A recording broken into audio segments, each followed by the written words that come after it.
Hi and welcome to another RiderCamTV video. Today we're going to talk about earplugs, following on Mark's video last week about the titanium or the metal earplugs that he's raving about, that he said that I shouldn't know about, but funnily enough I do know about them. Anyway, that's another story. I've been using Pinlock and they're really good. They're really good earplugs. They cut out the frequencies that cause damage to your ear, or a lot of them. I can still hear music from my headset in my helmet. I can still talk to people quite normally, and they're really comfortable for a whole day's riding. However, just getting back from Spain and riding around Spain in 36, 37 degrees at some points, it got really hot, and we all know that these things are brilliant. They're great for saving your hearing and looking after your hearing, and that's one of the most important things you need to look after. They say that within 15 minutes of the wind noise going over your helmet and all that sort of stuff, it can damage your hearing forever, so that's really not good. So we should always wear earplugs of some sort, and we've progressed from those chuck away ones up to this one, and then Mark's on his metal ones, which is great. But I've been using these Pinlock. Now, the Pinlocks come in two sizes, one big and one small, or too big, too small, because you've got two ears. But in the top, they've got a tiny little diffuser, and it's the size. It's literally that size, if you can see it. It's tiny, and that fits into the top of the plug. Now, you might think, well, that's not a problem, because you can switch it out and put it into the bigger earplugs or the smaller earplugs, and that makes total sense, and that does work.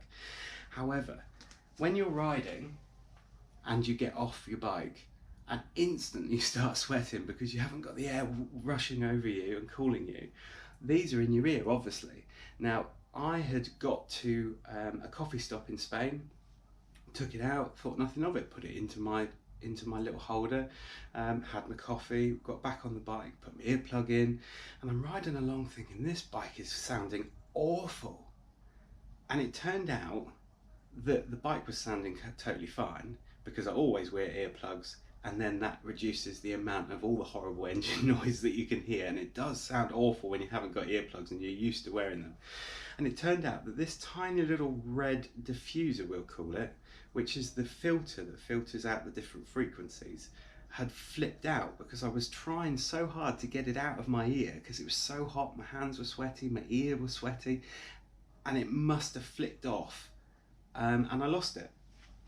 So riding along, I'm thinking, well, there's something wrong here. So stopped for dinner, and now I'm not advocating people smoking, really not advocating people smoking.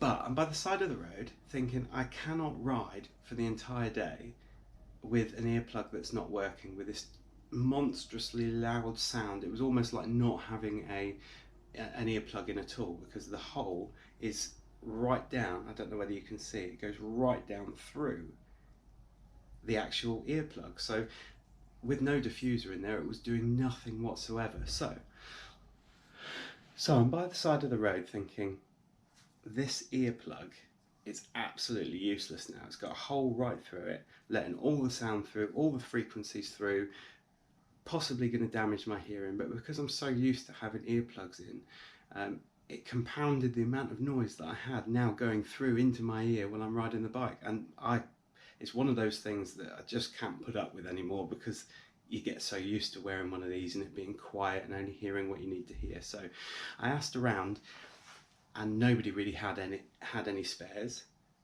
And then I thought, in the back of my bike, in my little toolkit, I've got a spare set of these.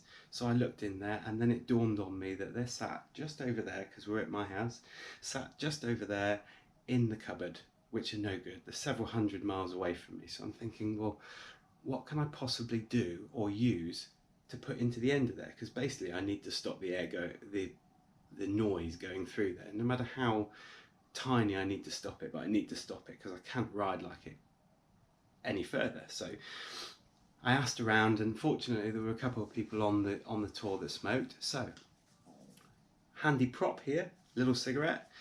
On the top they've got a filter.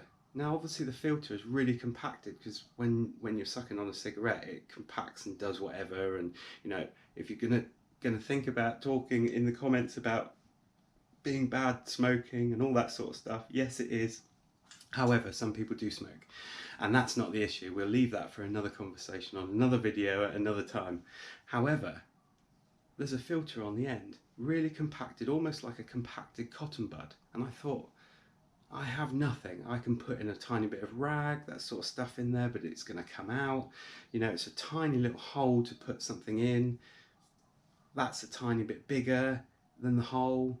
But if I compact it even more, perhaps that'll have the desired effect. So, got a pair of scissors, not these. I use my scissors from my first aid kit, and I just literally chopped a bit off the top, which left me with this tiny little circle.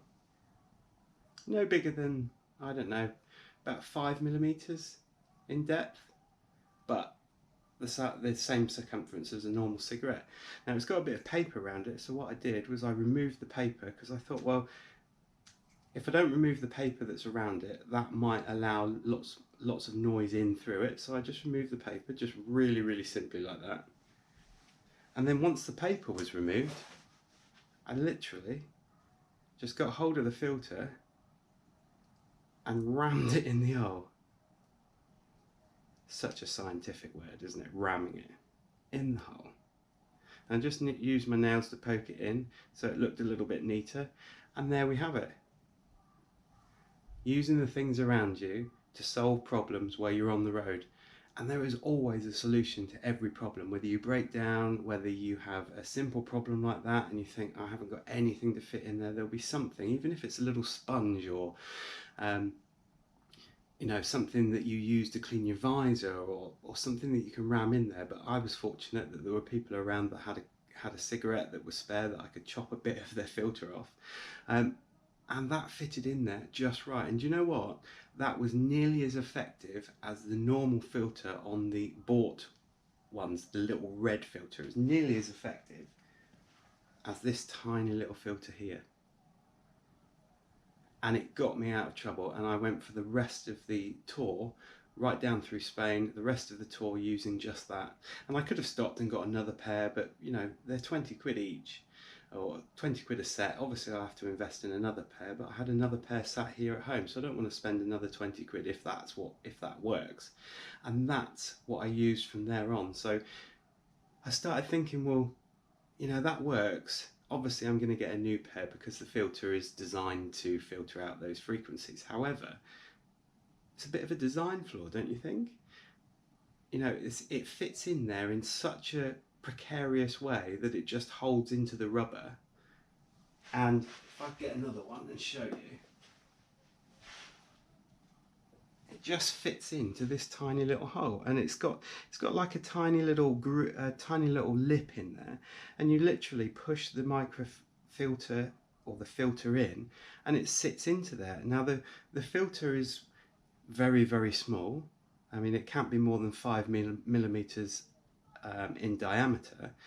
And then you've got a lip of perhaps 1 or 2mm, and that 1 or 2mm is what holds it into that little bit of rubber.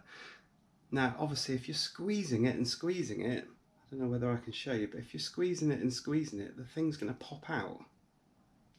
And that's exactly what happened to me. It popped out and I lost it.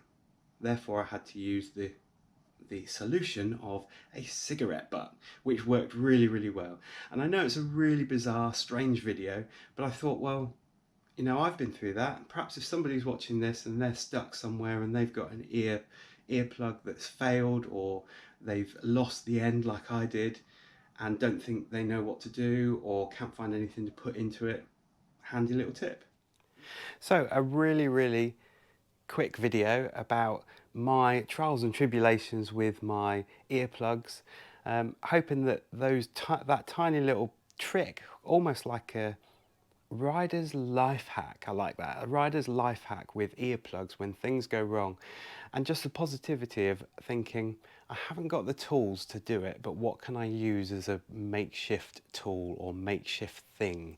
You know, I didn't have anything to shove in there, and then it just dawned on me when somebody's smoking across the way from me, thinking, well, they've got filters on there, that might work, and it did.